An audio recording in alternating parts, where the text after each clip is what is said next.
Hi, my name's Phil. I like talking about politics, and in this video I'd like to discuss the political firestorm that erupted in Parliament yesterday ahead of Labour's vote on second jobs for MPs later today, as Conservative MPs openly attacked each other in the debating chamber, verbally. They didn't have fisticuffs, and Boris Johnson attempted to pretend he was doing something to avert disaster for his corrupt mates. But first, if you'd like to be notified of daily news and politics, please subscribe to the channel and click the bell notification icon. So at the end of the video from this morning, which I produced on Monday because a dentist was punching me in the face for an hour yesterday, wasn't really up for recording videos, I said that Labour were bringing a vote to ban consultancy and advocacy jobs for MPs, and that this would put the newer Tory MPs in vulnerable seats in a quite difficult position. Because if they voted against the Labour motion, which you'd expect them to do, even though they are not themselves bent, as the more experienced Conservative MPs are, I mean, give it time, they would still be accused of voting to let those other MPs corruptly claim payments for parliamentary favours. So do they vote with Labour? Well, if they vote with Labour, then yes, they get to keep their hands clean for the next election, but they would piss off their Tory colleagues. A great example of where an opposition party that can't realistically win votes in Parliament can score big political hits, force government MPs to vote on something that does them no good either way. I just thought the Conservatives would vote it down and then excuse themselves in public by saying, well, of course we want to stop corruption, but this Labour plan doesn't do that. They were just playing party politics. That is the usual guff you come out with when you want to vote for some corruption without looking corrupt. I mean, they've done that a few times. But no, it all kicked off. There were two major events yesterday, really. The first was the motion to disregard the attempt to get Owen Paterson off by disbanding the Standards Committee a couple of weeks ago. This should not have been an event. You know, this is the thing that started off, of course, the whole avalanche of scandals in the first place. It was... So 2 weeks ago, MPs voted to scrap the Standards Committee and let Owen Paterson off, or at the very least say that the suspension doesn't stand and he should really have a different process to determine whether he's even guilty. And that vote stands. You can't just ignore that. The government U-turned on it this next day, but you can't just ignore it. There has to. It's there. It's on the record. So MPs have to cancel it. But it was all supposed to go through on the nod. The motion would be presented, nobody would oppose it, and the government would have quietly U-turned without any great fanfare. But then, Tory MP Sir Christopher Chope, a mate of Owen Paterson's, who was not impressed with what had happened. Chope is not exactly squeaky clean himself, having used public money to give jobs to close family members. But anyway, the point is that he wasn't about to let this go through on the nod, and he objected, which forced a debate. This drew a female Tory MP, Alicia Kearns, to call him out during the debate on wasting parliamentary time when they'd already debated the matter for hours the previous day. You know, they just wanted to move on. What's to be gained, she was saying, on carrying on? How much more debate you want? 5 hours, 10 hours, what? Chope hit back with a bit of mansplaining and told her to apply her mind. Criticism you frankly never see against male MPs. With female MPs, it's always, oh, you don't quite understand. Oh, you're not thinking straight. Oh, you're a bit emotional. You know, I mean, they never say these things against male MPs, even ones who barely have a mind to apply like Dominic Raab. And everyone knew what he was up to. Alicia Kearns herself replied, yes, I am a woman. It was the first Tory on Tory bust-up in Parliament since the early days of Boris Johnson's government, when there was a bit of a battle between the more traditional Conservative MPs for the soul of the party against the UKIP infiltrators. The infiltrators won, of course. But this also highlighted the very high stakes for Conservative MPs.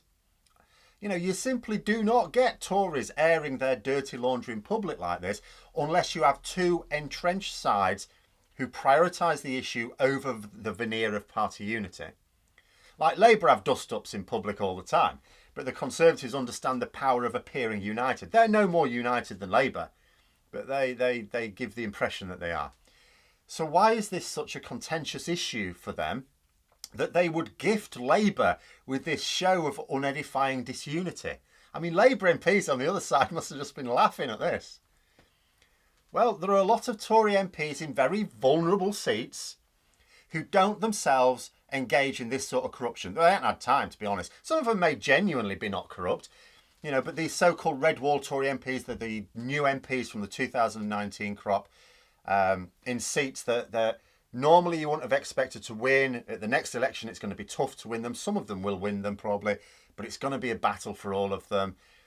They don't engage in this sort of corruption themselves, and they don't like the idea that their colleagues in safer seats are taking money to advocate for their business or industry, and they might lose their seat because of it, because this corruption scandal could cost them their seat. It's all right for these safer ones lining their pockets. I'm not getting any money out of it, but I might lose my seat.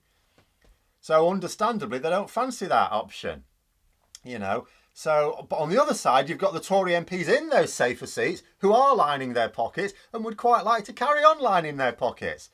There have been regular reports from some Tory MPs, off the record, who say, well, they will resign from Parliament if second jobs are banned.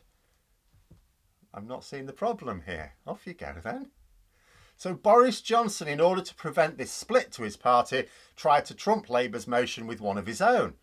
Just as Keir Starmer was about to talk about his motion in a press conference, but the announcement came from Boris Johnson that he was going to put forward a government motion to do basically the same thing. Starmer claimed it as a Labour victory, but he also said that he'd want to read the details, and well he might, because Boris Johnson's proposal does not do the same thing at all. At the press conference, when Starmer was told of Johnson's attempt to steal a march, the Labour leader said, "I rather hope that all my press conferences are this successful, that whilst I'm making a demand of the Prime Minister, he concedes, caves in, and that's a very significant victory for the Labour Party." Yes, of course, the scale of the victory will depend on how well they can get that message out to the public without much help from the media. Will you improve your social media, maybe? But anyway, first let me explain what Labour's motion is intended to do. The two main points are that it would ban MPs from being paid parliamentary strategists, advisors or consultants. It would also ban any former minister from taking a job in a sector that they used to regulate for 5 years. Now, this is designed to tackle the dodge where a minister, you might show some kindness to a particular company or group of companies or a whole sector, and in return, they don't get any money there because they can't as ministers, but in return, when you leave government, you are rewarded with a well-paid position at one of those companies. There are a few other aspects to the motion intended to prevent some other avenues of corruption, but those are the two main ones when it comes to MPs' jobs. Now, Labour plans for government are even stronger. So if they form a government, they're basically going to ban almost all second jobs. But with this motion, MPs would be banned from advocacy jobs, which are the worst offenders. That's the key one. Johnson's proposal is intended to sound like it does the same thing as Labour's motion, but it's actually tougher. That's what they're saying. Oh yeah, this is even tougher than Labour's motion because it will also make sure that MPs are punished for transgressions. It's all smoke and mirrors. MPs are already supposed to face punishment for transgressions. Just ask Owen Paterson. That so many get away with it is because the Tory government put pressure on people to drop investigations, as they did 2 weeks ago, kicking off this entire scandal. But the motion itself doesn't do what Labour's does. In fact, it does next to nothing at all. It's just intended to sound like it does. Johnson's motion bans acting as a paid political consultant or lobbyist. Well, that sounds fine, doesn't it? No, it's that political word, you see.